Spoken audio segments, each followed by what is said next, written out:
ویل وروره کوم مشکل دی مال په برېتو مې درد دی هغو نو چیز چې خوړل مال په چاو پسې مې بادرنګ وخوړل په شوروا پسې مې خرما وخوړه په ډوډۍ پسې مې یخۍ وخوړې په شیدو پسې مرغۍ وخوړه په پوجین پسې مې پیاز وخوړی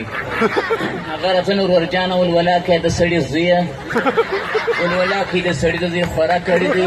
ولولا که د سړي د زوی مرزري ته راغلی ده ولیا د کناراب ګروپ یې بۍ سوځلې یې ولیا علتمن خر یې کچره دې خوړلې ده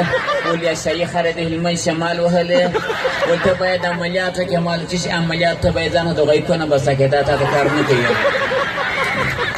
نو یو وخت کې په دشت کې را روان یم د دوو خرو سره جنګ دی وایم چې چې مو سره جنګ دی یو خر ماته وایي رئیس صاحب زما ها وایي دغه د مردارې زوی زما وردۍ راڅیرې کړله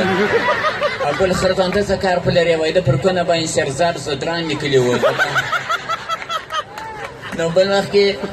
یو چا د شیطان کیفر څه پوښتنه وکړل دا به ستا کال په موږ پیس کوډرې وکړې په دروازه کې ته چیرې ولاړ شې دوی ځم په پاکستان کې درس راته وایي چې اختر چیز بیا در باندې راواوړم د دې درته راځم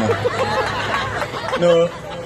یو وخت په دشت کې را روان یم یو خره بوغارې وهلې وه مولې ژاړې وایي زړه مې درد کوي څه پېښه ده وایي ما ته پلار ټک والا ونډاول نه روانېږي نو یو وخت کې یو وابي وکړه تبلیغي و خلکو چې جماعت ورکوي اخر غر یې څه ګوزې واچوئ بله یو عملي پسې ولاړ ول یاره مولوي صاحب د مور شکي د پر پنچر ټیر دې راورسوئ د واجې ته نو بل وخت کې یو چا د خره څه پوښتنه کړل خره ته یې نه کوي ولې نه کوي خره په جواب کې ټول بیا نجونې مسکالونه راکوي په دا به یم نو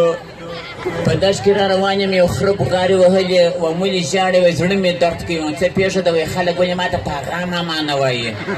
بله ما د ګوزامونې زه هغه ماما موږ ماماګانو کې یو چا ته وایو